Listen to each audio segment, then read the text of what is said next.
Well, here I want to actually tell you something very important, that the details of the stages in meiosis, right? If you talk about meiosis 1 and meiosis 2, the karyokinesis, the prophase, metaphase, anaphase, telophase, you don't need to actually learn and understand the details of the stages, because the details of the stages are not there in your syllabus, but in the textbooks it is given. But according to the syllabus pattern, we don't have the requirement to actually go into the details of the stages of meiosis, that is meiosis 1 and meiosis 2. So you just need to remember what is meiosis, what is the significance of meiosis, and how, what are the, you can say the names of the stages, that is under meiosis 1 and under meiosis 2 we have what are the names of the stages, right?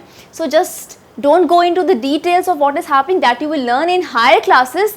Just understand what is meiosis and how it is different from mitosis, and then what is the significance of meiosis, that is foremost important.